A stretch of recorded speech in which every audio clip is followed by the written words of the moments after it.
So we're here to talk about understanding SPAs. First, let's introduce ourselves so you know whether this is worth listening to or not. My name is Mark McGrady. I've worked in the electrical industry primarily for the last 25 years, which is unbelievable. I don't look as if I could have worked there that long, but here I am.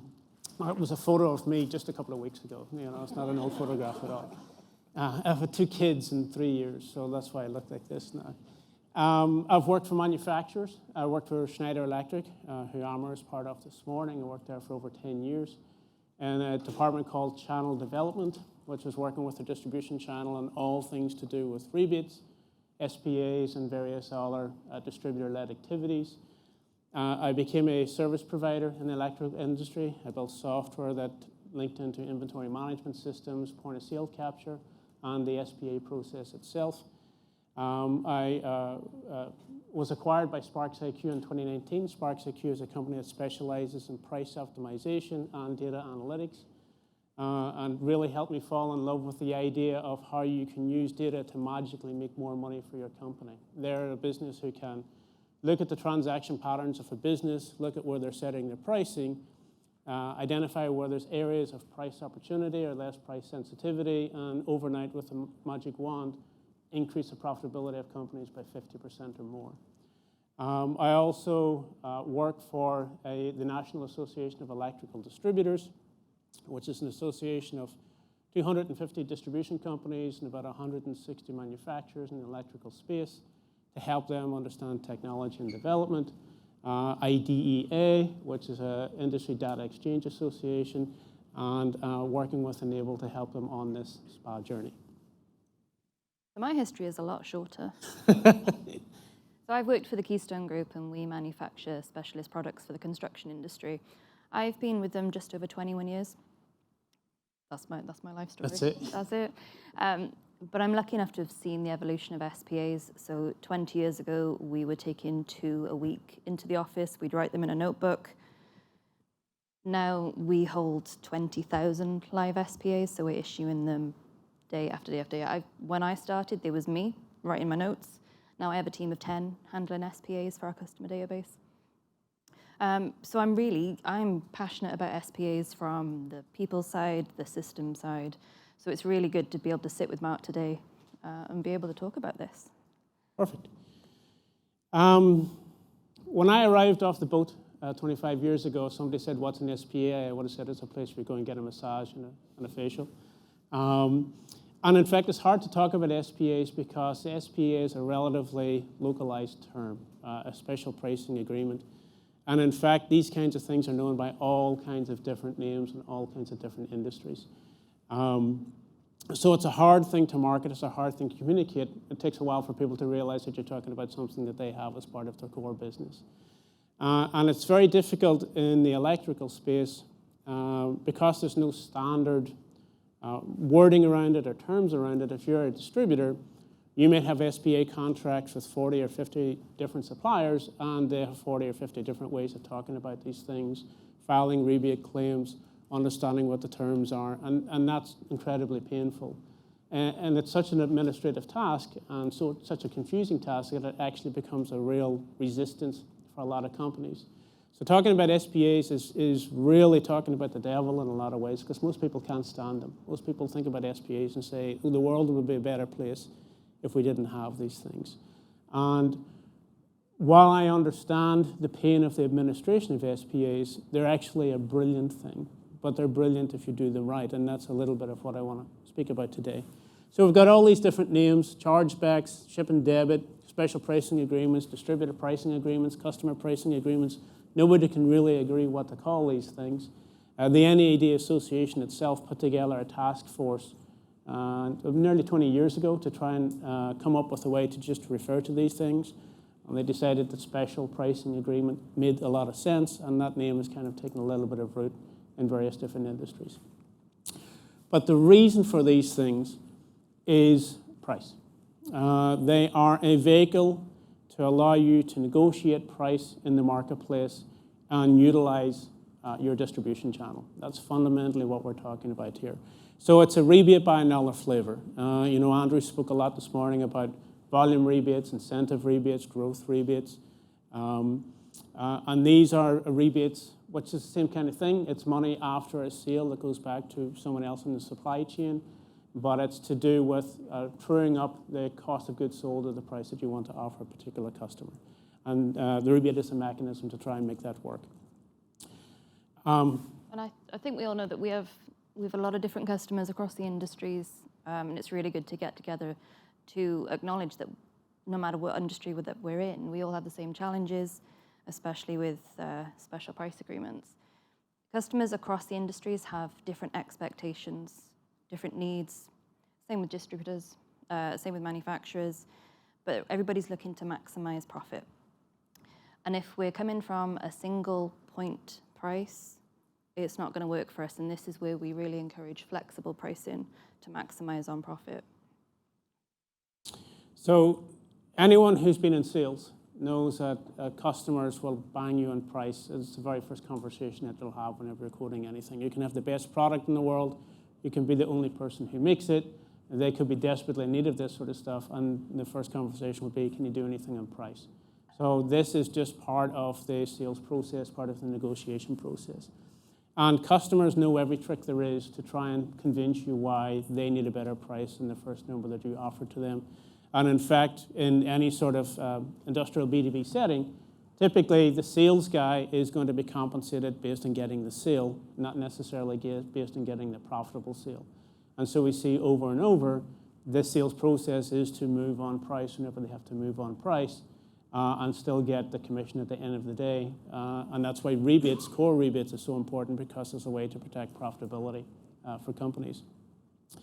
But for customers themselves, depending on what your distribution channel looks like, sometimes the distributor can't really absorb a lot of variable pricing. If they're not really given a lot of margin by the supplier or manufacturer, they can only move so far before they need to start asking for manufacturer support. And that's where the process of administrating all of this gets a lot more difficult. Now, this is the point in the presentation where I tell a joke about an Irishman, an Englishman, and a Scotsman walking into a bar to buy a bottle of whiskey. But my wife told me that that was inappropriate in this day and age, and that was reinforcing stereotypes that I shouldn't reinforce. But you can get the idea that the guys who buy more whiskey expect to get a better price. And that's just, part of the process that we're dealing with. And in fact, almost every business has variable demand customer base. If you're in a retail setting, most of us look the same when we're buying our groceries. And so we're expected to pay the same price for a loaf of bread, or a box of cereal, or a carton of milk, or whatever it might be. But in a B2B setting, even smaller accounts may specialize in particular product lines where they're going to buy more than their fair share. And in fact, in the electrical industry, what we typically see is that for the average electrical distributor, about 80% of their revenues can be tied into 10% of their customer base. So they have a lot of top-heavy, very leveraging customer accounts that they're trying to support.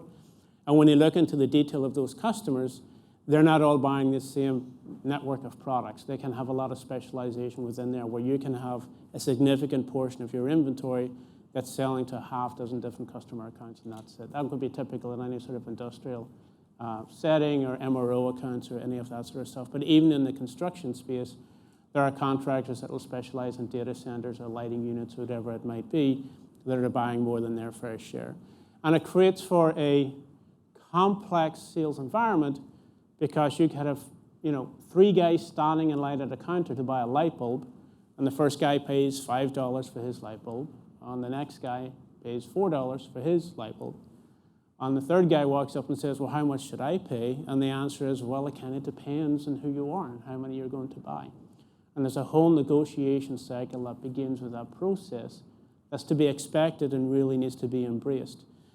The SPA is a mechanism to try and facilitate that. And I speak as if it's the most important thing in the world, but I truly believe that every company needs to become great at SPAs. Because if it's done well, it solves the logistics and the financial problem of handling these kind of customers, and it utilizes your distribution network the way the distribution network should be utilized, and it allows distributors to do what they're great at, which is distribute product and handle customers and get the right product to the right customer at the right time. Companies who don't have a good SPA system or a robust SPA system are kind of doing it like it's painful, like going to the dentist kind of a thing. I describe them as having baby bear pricing. So you can't target a variable demand customer marketplace by trying to have just baby bears oatmeal and expecting that Papa Bear and Mama Bear are going to be comfortable with that. And the sooner that companies embrace and realize that we need to have this mix of pricing based on the demand portfolio and the changing demand portfolio and what may be happening in the marketplace, the more they can utilize and sell to all the bears in town. If you go with one price, you're going to get a portion of the marketplace, then you're limiting your potential, your revenue, your profitability, you're limiting what your distribution channel can do. So SPAs are a really critical skill set that I think a lot of companies need to embrace as part of their core capability. And in fact, I would go so far to say that if you're a supplier or if you're a distributor, being great at SPAs is as important as being great at logistics, as being great at recruiting, as being great at selling, or accounting, or all the other core capabilities. But too often, when I speak about SPAs or talk about SPAs, everyone rolls their eyes and says they're a real pain. How can we get rid of them as much as possible? So the problem is not the concept of a special pricing agreement. The problem comes in with the execution of the special pricing agreement. And with special pricing agreements, the key to increase profitability, you can either sell more and make more, or you can sell the same and make more with smarter pricing. The key is the flexible pricing. And we want to remove this single point. The price for the builder who might be doing 15 renovations a year is not the price point you want to use for the builder who's creating 7,000 homes a year. It just doesn't work. And once we master this pricing, as Mark was saying, it's the same important as your logistics efficiency, as your quality of product, as your sales team strategies and development. SPAs and flexible pricing are core to the business completely. So I had a good meeting with a manufacturer at the start of the year, and I told him I was working on SPAs with Enable, and we were trying to launch an SPA system. And he sat back in his chair and said, SPAs are terrible, we got rid of all of them, and had a real smug, happy smile on his face, and look how great a job he had done. And I said, well, okay, that sounds very interesting. How do you satisfy variable customer pricing? And he said, well, you know, we give our distributors one price in the marketplace and we let them sell it, and if they can sell it, that's great, and if they can't, you know, they got to try and figure it out and eat it out of theirs. And I said, does that mean you're turning down a lot of business? And then he confessed a little bit more, and he said, well, you know, where we have a big customer, where we have someone, we'll handle it, and we'll do a special shipment to the distributor or send it to the customer directly. But yes, we have a solution. We do need SPAs. Everything is great. So I said to him, okay, so you have a customer walking into a distributor and he's asking to buy a decent volume of your material. But you're telling him he can't get it from the distributor that day, even though it's sitting on the shelf. You're telling him he has to wait for a special order to come in. You then have to receive a special order from that distributor for the particular bill of material. You have to pick, pack, and ship it separate from their normal stock orders. The distributor has to receive, count, and put it away or set it aside for the customer to come in. And then finally, whenever everything's in place, the customer can take it off the special section that's been set aside for him. I said, what part of that feels like you're more efficient than just selling it from your inventory right now? And then he looked at me as if I had said something mean about him, and he realized that he probably shouldn't have sat down and had a conversation with me in the first place. But I heard him turning when he was leaving and talk to his buddy and say, we might need to revisit this subject of SPAs again. And you know, it was very eye-opening in some ways, because I've lived this and I've worked with this for such a long time, so it feels like the most obvious thing in the entire world. But I realized that a lot like rebates, a lot like what we're dealing with all the time, this world is kind of lost on 95% of the workforce at any of these companies. I mean, when Andrew said this morning that rebates are where the profit comes from, you know, they protect the sales guys from giving away everything, and more than 100% of net profits come from rebates. Well, you know, that's what keeps the company going. And if everyone suddenly realized that, hey, we make money from rebates and that's the only way we make money, they would treat it more as having Billy in the basement trying to run these programs and not letting them go on vacation and you know, treating it as a necessary evil kind of a thing. And SPAs are the same thing. SPAs feel like they are a real problem in the marketplace. How dare I have to buy inventory at this price and sell it at a lower price and then file for a rebate claim and wait for it to be improved. This is such an inefficient way to do things. But the alternative is this baby bear pricing. You're going with one price in the marketplace and you turn away 2/3 of the marketplace because your customers don't buy that way. They're not all going to pay one single price. And oh, by the way, the manufacturers that are ultimately put in a position to try and sell from that standpoint, they typically have to go with the lowest price, which means you're now selling at the lowest price to satisfy the biggest customers. And everybody's losing money in that transaction. One of the beautiful things about the supply chain graphic that Andrew put together is he had the manufacturer to the distributor to the retailer to the end customer. And when that end customer buys a thing, everybody else makes money. It's a real elegant system. You know, we all get our piece of that transaction from the customer at the end of the day. So whenever that product is sold at a low price, everybody makes less money than if it was sold at a high price, which feels like it should be the most obvious thing in the entire world, but it's not something everyone considers all the time. So having the ability to sell for a high price where you have the opportunity and then be competitive where you need to be, rather than being forced to do single pricing across the board, is the key to profitability. So when we talk about SPAs, initially the conversation feels that it's going to be about administration, it's going to be about filing and getting claims and that sort of stuff. But ultimately, as this says, SPAs is about selling more stuff and increasing revenues and becoming more profitable as a company. Mastering these two skills is the secret to both. And pretty much, particularly in the electrical sector where I'm very familiar, the companies that are way ahead of everyone else are the guys that have figured this out and are mastering this as a concept. And I would imagine this is going to be the same in the other sectors that Enable serves. So that all sounds great. SPAs are the answers to everybody's problem in the world and come by, yeah.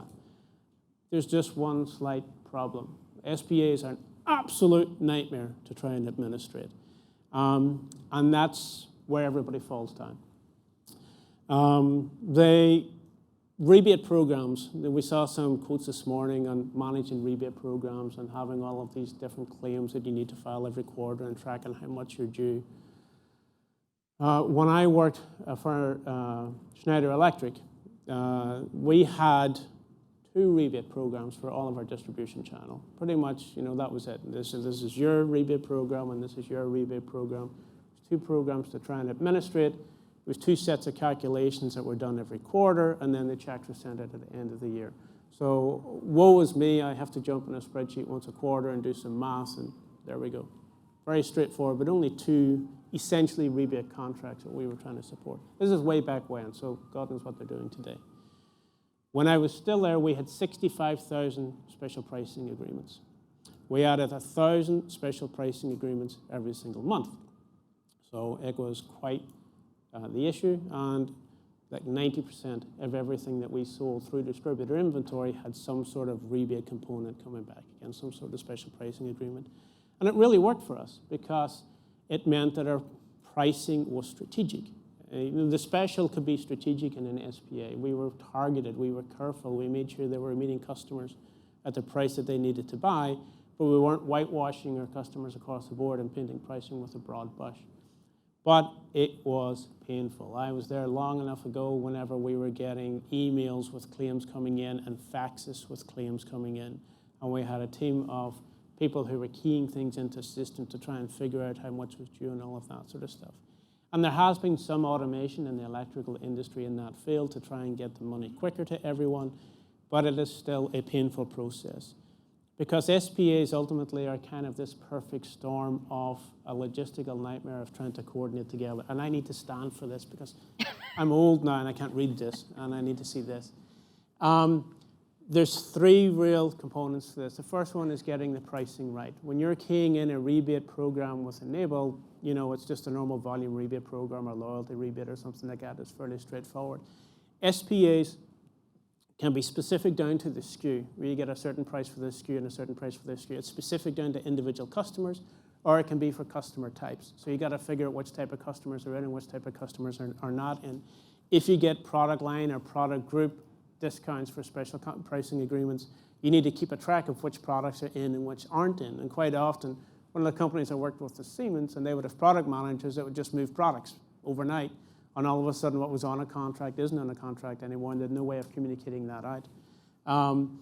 It's a three-way negotiation. The manufacturer has to be involved with figuring out the price for the distributor has to figure out the price for the customer, and everyone has to arrive feeling that they've been ripped off. Then you know you have a good deal and everybody's satisfied across the board. Some contracts, the manufacturer and the distributor talk together about what margin they're going to allow the distributor to make. So we'll give you 15% on this, and you're going to be happy with it. And manufacturers think that 15% is far too much money, and it should be less.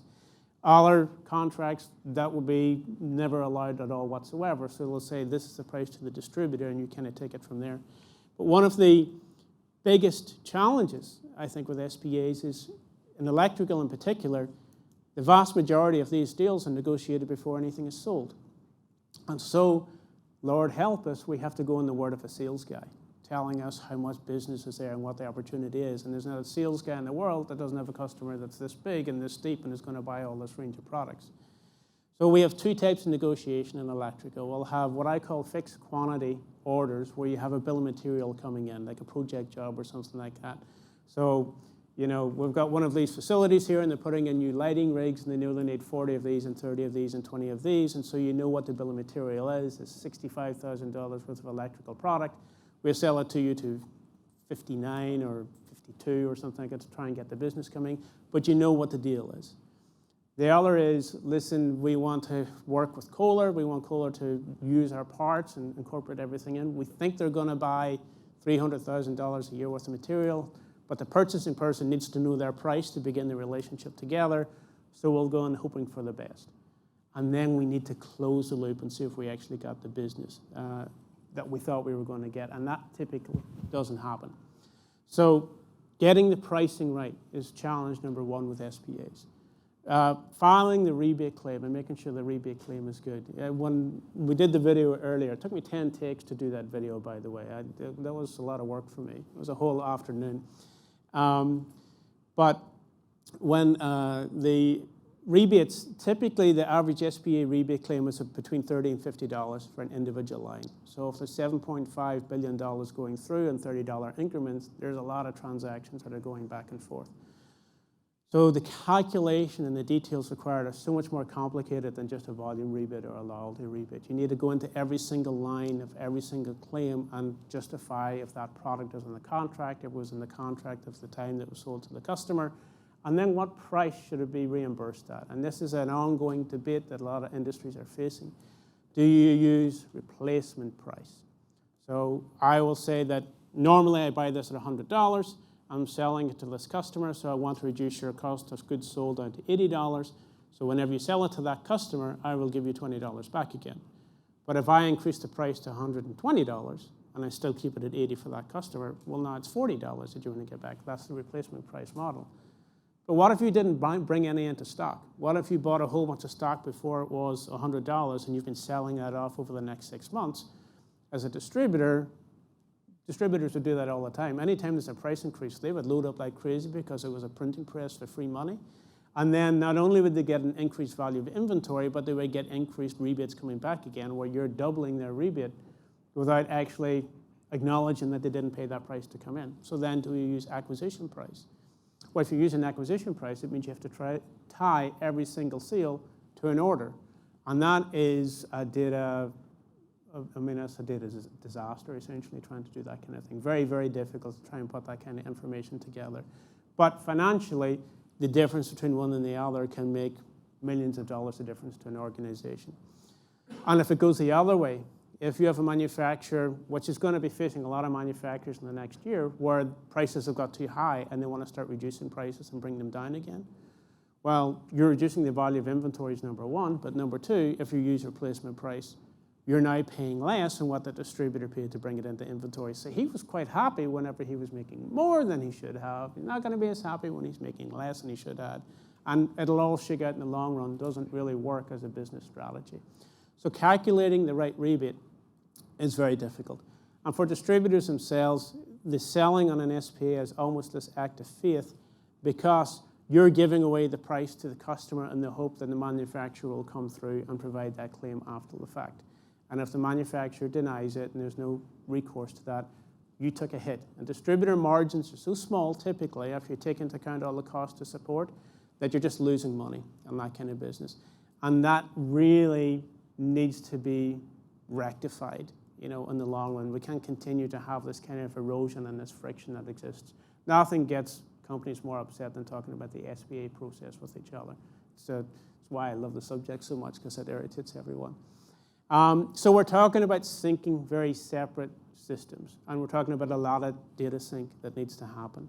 And this is where I think the area of expertise that needs to come in for companies to say, we're facing about as significant a data challenge as we're going to, because you may be a single manufacturer who sells through 300 different distribution companies. So it's 300 companies have to be able to absorb your data on an ongoing basis. Your product information, the pricing information, the contract information, the transactional information, the rebate calculation information. And then for the distributors, they then have to do that with all of their different manufacturers. The average electrical distributor sells about 250 different manufacturers. The good ones sell about 25 to 30,000 different SKUs, and they serve, on average, maybe 15, 20,000 different accounts. So you're talking about a data explosion to try and manage this kind of process. All right, It sounds really straightforward, Mark. Yes. I think you've sold the process to the room, so great. We can see it's a really complex process. There's so much data involved in this, no matter which side of the fence you're on, whether you're the manufacturer like I am, whether you're a distributor. There are potential financial black holes that you can fall into if there's a weakness in any of these points. So your infrastructure, Mark mentioned, have you got Billy in the basement, the sole person in your company who can do SPAs and claimbacks? Is he still there? Have you got a replacement for him? So many times as a manufacturer, I've had a call that says, we've just done our year-end accounts. We've realized we haven't made a claim for 12 months. Can we send them in? And in comes 20,000 lines of data that we then go through at a granular level to check yes or no, you're entitled to the claim back, your claim is expired. And it's about staying on top of that infrastructure. We need to raise the importance of that process, as Mark is saying, to a core level, the same as many other aspects in the business. It's got to be priority. It's got to be a discipline. Your SPAs are a do it now, not a do it when you feel like you've got nothing to do on a Friday afternoon. Don't let it pile up. It's got to be discipline. It's got to be a top-down approach. It's got to come down to your sales team. What's the attitude of your sales team out selling your product? Do they think SPAs are just a painful necessity? Are they eroding the margin? Because if somebody comes and says, your competitor's given me this, does your sales team say, okay, we'll match that price straight away? Or do they do the due diligence? Do they talk about the size of the project? How much are we taking on? How long is this contract going to last? Are the sales team on board? Have you got buy-in from all the departments, not just finance? We've talked about this over the last couple of days, that SPAs are not just your finance department, they're your sales team, they're your purchasing team. The whole company needs buy-in, the whole company needs to be on board for your SPAs to be successful. Communication-wise, there's three of us in this chain. You've got the end user, your distributor. I'm saying this because I'm in a different country. I'm saying it differently. And the manufacturer. How close is your middleman to your end user? When you set the deal up originally, as Mark was saying, the project was this big. Can you trust that the project is still that big? Are we keeping on top of our communications? Do all three parties know what's going on with that job? What's going on with future business? Is it still there? Or have we got live terms in the market that are not relevant anymore? Or even worse, do we need to review them? Was the offer that we gave originally good enough for the size of the business that it's got to become? The communication needs to be tight. I think it's a collaborative approach between all three of us to make sure that the SPA process works really, really well. Strategies for SPA. How many of you can honestly say that you've got a strategy in place in your business for your SPAs? I think the beauty of when you get to grips with the SPAs, especially as a manufacturer, you can pinpoint where your product lands with your end user, which means you can market towards that. You've got all of this insight, all of these metrics that you can now see. Where is your product ending up? What other products can you now throw into the mix? Where can we target our marketing to grow the business? So is there a strategy? Are there goals and objectives? One of the most important things that comes across my desk are the measurements. I get many, many calls saying, I'm not selling at this discount you've agreed because my on-screen margin is negative. I'm being measured on my on-screen margin, therefore, I'm not doing this SPA process, I'm losing money. And again, that's training, that's collaboration. As a manufacturer, I need to be closer to my customer to explain the SPA process, to do the training, to make sure everybody understands that no, this is going to generate profit for you. We appreciate your on-screen margin, doesn't say what you need it to say, but we can assure you that once we go through this process, it's so beneficial, it's going to maximize the profit. We're all trying to work this together. Nobody wants to win at the expense of another party in this. So for all these things on screen, there are potential weaknesses at each point. And yes, it's complex, and yes, it's complicated, and we need to reach out to the experts to make sure that we're ahead of the game and that we're on top of these things. So the message in part, and where Enable can play a role, is I think a lot of companies need to get serious about their SPA process, rather than putting it under the carpet and under the rug and saying it's just something that happens with Billy and something that we kind of tolerate. It's got to be a source of excellence. If you don't have that kind of infrastructure and capability in place, it can become a real margin eroder, it can be a real market eroder, and it can become a real administrative nightmare for your company. So the challenge for a lot of companies has been that there hasn't been many players who can help with SPAs. And so most businesses in the world right now are running in a system that was developed by Billy, who learned how to do something in Excel, or maybe he knew to do some code or that sort of stuff. But there's a lot of home-built systems out there. And in fact, when I was selling SPA services, most of my clients would be, we had a server that was running this thing, and then the server went kaput, and the guy who was running it quit 3 years ago, and now we can't process any claims, and our distributors are getting mad at us. Can you help out? And that's a wonderful firestorm to try and walk into and try and put out. But it's in the same way that the benefits of Enable can come from becoming great at rebate management and embracing it as a way to leverage your business and leverage your profitability. SPAs are exactly the same thing, but it requires the correct infrastructure and support all the way across the board. And that's acknowledging the core challenge, that it is managing the data synchronization on the data complexity that's required to make all of these companies come together. It's solvable, but it just requires the discipline and the standards and the processes to try and make that work. There's nothing at the end of the day that is science fiction to any of this. It just requires the right resources and the right infrastructure to try and make it happen. So there's been a lot of nodding heads in the room. There's a lot of people here who I think have SPAs, and the question is in part, where does your company stand when it comes to SPA excellence? Enable did a survey to its customer base at the start of this year to talk about SPAs and try and get a gauge of what people thought of them. And there was a lot of swear words and a lot of blue comments and a lot of how dare yous. And what they found was about half of the customer base were using SPAs in some sort of capacity. There was a lot of, it seems to work okay, or it seems to be kind of good enough, but only 2% of the respondents thought that they were excellent at the SPA process. And pretty much everyone across the board thinks it probably doesn't work as well as it should do, but I really am kind of afraid to look right now because it feels like there's a lot of bugs under that rock. So I want to leave it as is. So one of the things that have I gone too far? I have. Let's go back one. It's not staying there, come on. All right, it just wants to be in this dream slide, so it must be getting tired. I'll see you mind if I just see if I can recall it all? We had a slide that's disappearing. There it goes. We have six measurements. So what I'm going to do is go back and forth, and we'll read one word at a time, okay? And we'll see if we can get this done. So the first word is the, okay. Now, there's a way to measure excellence in SPAs, and I try to say, well, what does good really look like? Because I think for a lot of companies, you don't know where you stand unless you know where you should stand and what good really looks like.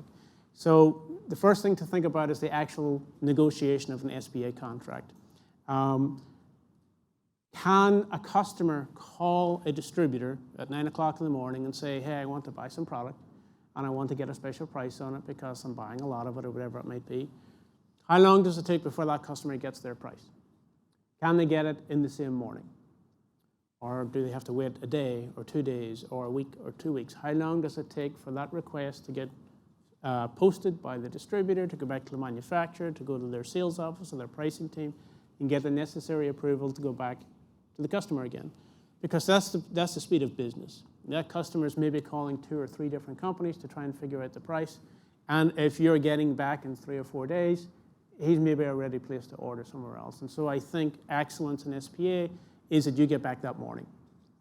And so you can look at your SPA business right now and say, is that the case? Do we get a request coming in from a customer, and within 3 hours, he knows what price can be offered to try and secure that deal? So then with that, what is the process for syncing the agreement terms of that contract with the distributor themselves? So they have the information in their ERP platform to be able to service that order from that customer. Can they get it the same day? Do they have to wait the next day? Do they have to key it in manually? Do you have to get a PDF that you have to print out and Billy in the basement has to type something in? What does that process look like? And then, oh, by the way, once they have a version of the contract in the platform, how do you keep that contract up to date with product changes and product obsolescences and new pricing coming in and new terms coming in and renewals coming in?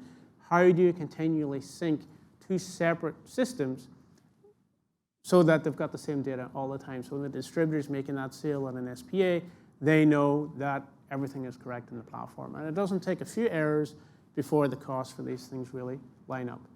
Then comes the rebate submittal process. So is the rebate submittal process fast? Is it automated? Is it efficient? Does it remove disputes? Does it identify the source of disputes so they don't happen in the future? Is it something where you can press a button that night after your sales are done, and they'll find all the rebate claims that you're due on the SPA contract, submit to the manufacturers, and you get a deduct or you get a credit the next day? If that's not the reality you're dealing with right now, you're not excellent at SPAs yet. Then there is the reporting and visibility in these contracts, because it is customer-specific pricing, it is deal management. Is there a tracking process and mechanism for the sales guys and the executives and all the big heads in the room to make sure that this business is performing as we want it to perform and as we would expect it to perform? Or are we out of sync? And ultimately, then it comes down to the growth of our companies and our sales process and our position in the marketplace. And the position in the marketplace for companies really can depend very specific on different marketplaces and where they want to be, different product lines and what they want to sell. So how do we know what good looks like from a business results standpoint?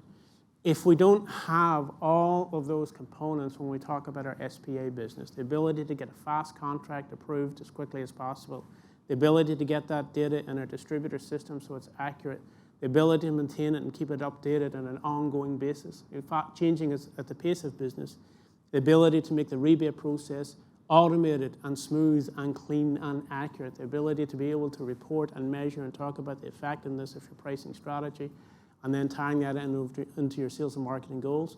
You're not there on the SPA journey. And oh, by the way, just like rebates, these things are going to become more. There's going to be more money going through them. There's going to be more demand from customers.